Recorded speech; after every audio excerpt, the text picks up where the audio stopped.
Well, hello everybody. Jeff Cowan here from Jeff Cowan's Pro Talk, the place that's trained more successful service advisors and service employees than any other place on the planet. Well, I'm back today with a new edition of my podcast entitled Right Service, Write Your Own Paycheck, The Path to Making Over $100,000 a Year when writing service in the automotive industry in the United States of America, Canada, and Australia. And at this very recording, just over 20% of you are making six figures or more, putting yourself, by the way, in the top 6% of income earners in the United States of America. But it still means that almost 80% of you are not, and I don't get that, but you're not. So what are we going to do about that? I'm going to recommend you do what I always recommend, and that's this.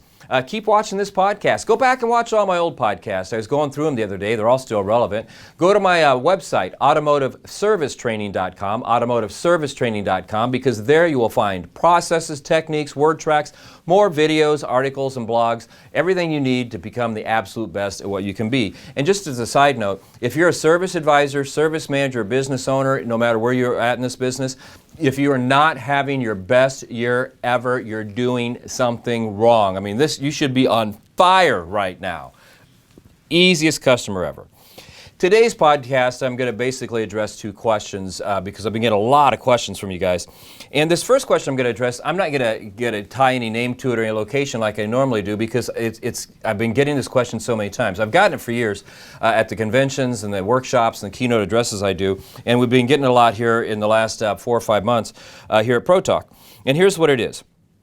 It says, how do you take an okay service advisor that you see has a lot of potential and turn them into a great service advisor? So how do you take an okay service advisor that you see having a lot of potential and help them become great? That's a great question. And basically what I see, the reason I think people ask this question is because they'll do an interview with somebody, they'll hire them, and they see great potential in them, and then so they hire them, right? And then they bring them in and they work with them a little while, and they do okay, but they never are great. And you just know if this person could really be great if some things were different. So how do you take somebody like that? How do you turn them into a great service advisor? All right, well, here's the first thing you have to understand when you take somebody ordinary or that's just okay, that you see a lot of potential in, you know they could do better. Here's the first thing you have to understand and you can never forget. They have to want to be great. They have to want to be great. They have to want to be great. It's kind of like an addiction, you know. I mean, I've read a lot about, you know, Alcoholics Anonymous and all these different drug programs and whatever. And the first step to curing yourself is you have to admit that you've got a concern. And it's the same thing when it comes to being great. You have to admit to yourself and plan and tell yourself that you want to be great. You have to be ready for it. And this is a frustration that I have as well, you know, because my products do what they're supposed to do. When I tell you we go into dealerships and work there side by side with advisors and within 5 days get a 5/10 increase, which by the way, including parts, typically turns out to be a $1.6 million increase for the average service department out there. You think people would just call us up nonstop. When I tell you I've got the virtual training, the workshops, and where we take these numbers, you just think that people would be calling us all day long signing up. But you know what happens is a lot of times we'll get in conversations with people, we'll do our marketing, either they call in or we reach out to them, and you'll talk to them and you can feel the greatness, you can see the greatness, or they'll come to a workshop and you just know these people got everything it's got, but they won't buy the extra training. And some of these people, you know, we followed up with them for 2, 3, 4 years, 5 years, 10 years, and then all of a sudden, you know, the phone rings one day and they just say, I'm ready to go.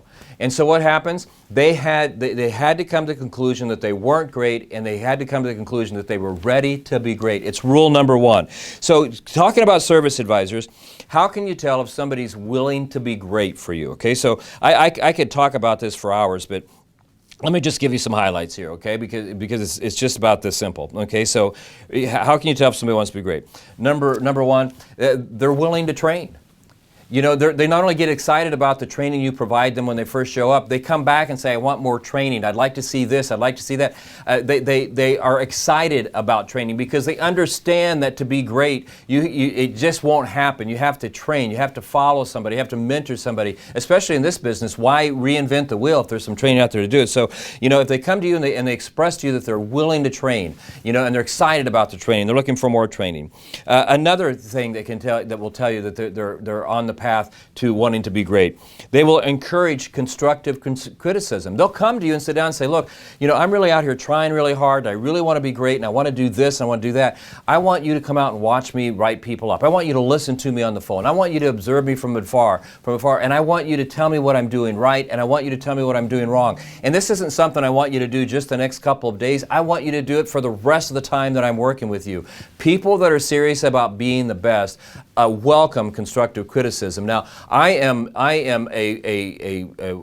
somebody that walks that walk. I am constantly looking at what I do. I constantly film stuff and see if I could have said it better. Could I said it clear? Can I make it more sense? I have everything that goes out of my office that I write, whether it's an article or book, I have editors go over it to make sure it's perfect. I'm always looking for constructive criticism. As a matter of fact, here at Pro Talk, if I'm on a presentation and trying to win over a prospect to make them a client, I'll invite other salespeople to sit in, and immediately when I'm done, whether I get the sale or not, when the call is over, I will immediately say, what did you see that you liked that I did, and what did you see that you think I could do better? I do that and I listen because I want to be great. I want to be the best, and so that's just the way people think. Another thing is they're willing to work longer hours. They don't bitch and complain because they got to come in at 7 and stay till 5 or 6 o'clock. I mean, they're there early. They stay late. And if you ask them for a little bit of time here or there, they're there. I mean, even here at Pro Talk, I hate coming back to that, but my best salespeople, I never have to worry about them and the hours they put in. Many mornings, out here in California where our sales office is, I will wake up and I will turn on my phone at 4:30, 5 o'clock a.m. in the morning, and my salespeople are already on the phones and already emailing, calling people on the East Coast, I mean, my best ones do anyway. Another thing is they're willing to invest. Somebody wants to be great, they're willing to invest their own resources in becoming great, meaning they will come to you and say, look, there's a workshop happening next Friday over here, and I want to go to it. I'm going to pay for it. Or you'll notice them buying books. You'll notice them get online and buying training programs. You'll notice them, or they'll come to you and say, hey, last Saturday I went to this because I want to learn better, be better at that. They invest their own resources. I mean, that's a sign of a great salesperson no matter what it is you're doing. You should always set aside 2 to 5% of your yearly income to train yourself, to be better. Another thing is they're willing to miss the big event. They're willing to miss the big event. Now, what I mean by that is that somebody that really wants to be great understands that there's going to be times they can't see their kid's baseball game.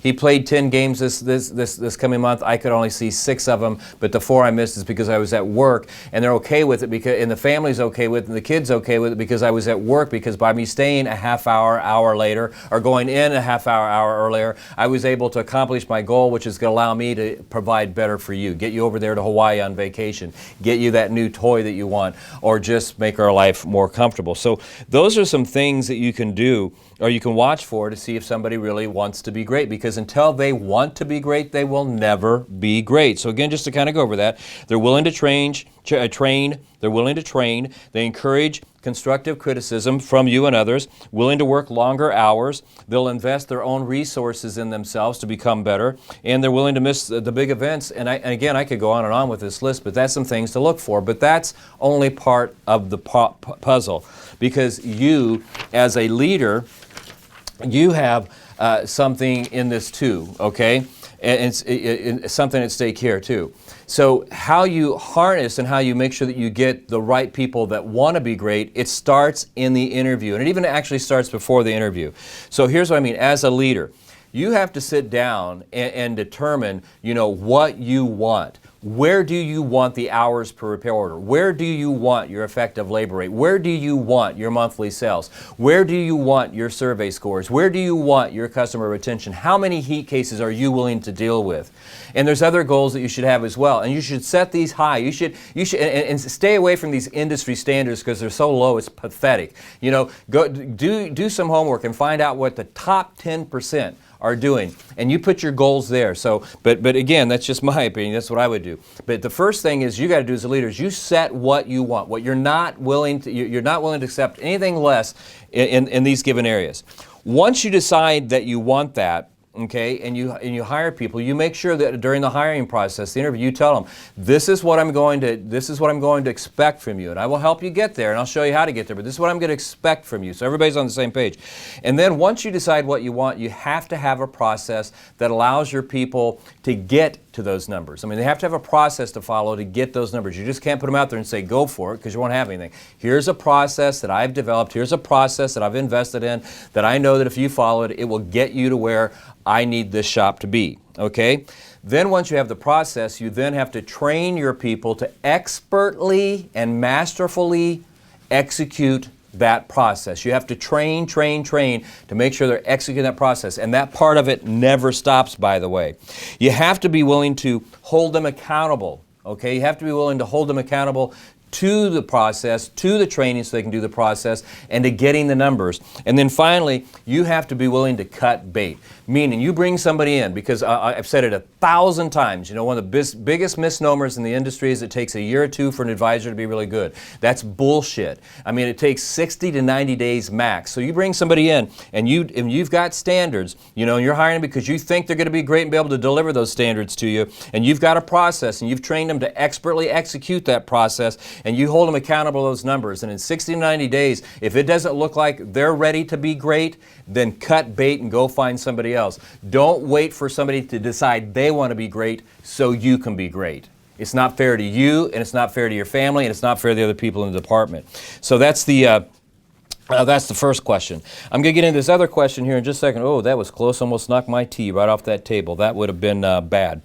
But before I do, I want to tell you about two things. Number one, I've got workshops again. We've talked to all the hotels. We've talked to all the airlines, everything. These workshops are going to happen. You are going to be allowed to attend them. So this fall, one-day workshops, Nashville, Tennessee, Indianapolis, Indiana, Chicago, Illinois. Two-day workshops. Now this one here I'm really excited about, a two-day workshop. Las Vegas, Nevada, September 23rd and 24th. This is going to be an event. It's being held at Lightspeed VT's training stage. It's called Brad's Big Stage. It's set up for training. I mean, it's very limited seating. The only problem with it, it only seats 60 people. It's already half sold out. You got to get there. I'm introducing my new training for this new customer walking in your door. COVID has changed your customer, and so I've got new content I'll be revealing for the first time publicly in that workshop. You got to get there. I mean, this thing is going to be incredible. It's just going to be fun. I'm so excited about it. And then I've been doing the last few months, and I'm finishing up right now, is I've re-recorded my virtual training, and there's nothing like what I've just put together in the marketplace. Never has been, and nobody's got anything close to it. The way it's presented, the way it's filmed, the content's new, it's fresh, it's up to date. It will show you how to get 90, 92%, 95% effective labor rate, 2.5 hours per repair order, including oil changes. It'll show you how to maximize your sales, how to get perfect survey scores, how to get customer retention above 80% inside of 9 months. It will eliminate heat cases and disgruntled customers forever. Of course, I'm going to talk about my stuff on that training. It's got the new stuff, but it's got the walk around and all the classic stuff I've done in the past, plus so much more. What I'm doing before I launch that, I'm going to be launching that somewhere between the 15th and 30th of August. If you call in before it's launched, give it to you for half off. You get you signed up. Once it launches, full price, because I've invested a couple of $100,000 in this, and it is outstanding. I'm telling you right now, the marketplace has never seen what I've put together. I'm really proud of it. I don't care if I sound pretentious or not. I'm telling you, it's bad-ass. Capital letters, by the way. All right, so let's get to back to this, the final question we have here. As many as you know, you may not know, I've developed a program that I'm now offering to the public. And so the target audience is people coming out of the military, people coming out of high school, maybe not planning on going to college students who went to college but can't find a job or don't like what they studied, retail salespeople, people coming out of the restaurant business that want to get into a new career. I'm now offering my training to them for a fee. And then, by the way, once they pass the test, I've got a data bank, and if you want to give me a call, give me your information, I'll allow you to search that data bank for these people who are taking these tests and passing them and want to go to work for you, okay? And they are well trained. Well, since I've started doing that, a lot of those people that are looking at that program are writing into me and asking, why is being a service advisor, well, here's what they're asking, okay, is what are the things that make being a service advisor a great job? And so I'm comfortable talking about this just because not only I want to answer it for those people, but you know, I get people all the time will show up and they've been doing the job for maybe 4, 5, 6 years, and it's kind of like the 7-year itch. Am I in the right place? Is this really a good place? Well, I think you're in the perfect place. Let me tell you why. Here's why it's great to be a service advisor. A, the hours. You can work whatever hours you want. Now, the place you're at, you know, you may not have the hours you like, but there's over 125,000 places out in the United States of America alone that provide automotive service, right? And so there's all kinds of hours. There's places out there that are open 7 days a week, 7 in the morning until 9 o'clock at night. There's places out there that are open only Monday through Friday. There's places that are open Monday through Saturday. There's places that are open Sunday. I mean, it's all over the place. I mean, so it's for anybody's lifestyle. For example, you might be in a situation where your spouse needs to work through the day, so you need to be home with the kids, and then you go to work at night. Or vice versa. You might be in a situation where you need to be home more during the week so your spouse can work, and then so then you go to work on the weekend. So I mean, the hours really, if you look around and you do your research, they can be whatever you want. They typically are about 7 a.m. until 5 or 6 in the evening if you're doing the job right. Unless you're at one of the places that are open until 9, but the hours is what I like about it. You can really get what you want. This is probably the best reason. You know, if you're a service advisor, you're ultimately a salesperson. And if you're a salesperson, you want to do what? Talk people and close deals. Well, here's what's cool about this job. Every day you get out of bed, every single day you get out of bed, if you're doing the job right, 15 people are going to show up on average, and you're going to get to talk to them. And it's not a question of if you're going to make a sale, it's a question of how many and how much. So, I mean, if you're really into sales, 15 opportunities a day, this is it, okay? C, it's never boring. I mean, it's never boring. I mean, every day there's new people, there's new cars, there's new challenges. The product's constantly changing. It's constantly being updated, all kinds of things. So it's never boring. D, growth opportunities. I've repeatedly told you that I've got many friends who have written service for 30, 35 years, and that's what they did their whole career. And they had great families, they had great houses, they had a great lifestyle, they went on vacations, and they're going to walk off with a retirement that's out of this world. But I've also had friends that started out being a service advisor and literally are multimillionaires today because they went all the way up to be business owners and multiple business owners and all kinds of stuff. So I mean, the growth opportunities are off the chart, you know. And here's another one when it comes to growth opportunities. You need nothing more than a high school education and a diploma, and I don't even know if people check for that. So it doesn't take a college education to get all those opportunities. There's more opportunity in the automotive industry than there are the top 10 professions that people go to college for. Anyway, E, income. Income, like I said at the beginning of this, I do at the beginning of every podcast, you know, there's just almost 21% of you making six figures a year. That puts you in the top 6% of income earners. The average person makes $75,000, puts you in the top 15%. And that's if you stay being an advisor. Again, you can work your way up and have any income you want. The auto industry, man, is huge. And then, you know, finally, the thing that I like best about it is if you get into this position of being a service advisor and you master it, you know, and you get the high numbers. You're clocking in there around, you know, the top 5-10% in the nation doing this job. 2.5 hours per report, including oil changes. 85% customer retention. 95% effective labor rate. Perfect survey scores. No heat cases. You'll never be unemployed in the United States of America again, unless you choose to be. There's not a service center in the planet that if you walked in and just said what I just said, I have these numbers and I will produce them from the first day I step on your drive. There's not a manager or business owner out there that wouldn't hire you on the spot. I mean, it's just what it is. So that's what I think is great about it. I think it's one of the few last opportunities out there, again, where you don't need a lot of education. You just need a lot of desire and the willing to work, and it will give you really whatever you want. So that's what I like about it.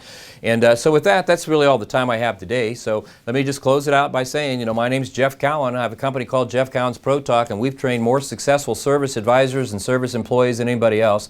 So on behalf of my personal family and my Pro Talk family, thank you very much for watching today. Give us a call at 1-800-248-2931, 1-800-248-2931. Talk to us. We love talking to you. Email us, text us. But between now and next week, because I'm going to have another one of these next week, go out and make it a great week, because that's what I'm going to do. So with that, God bless you all, and I will see you soon. You take care.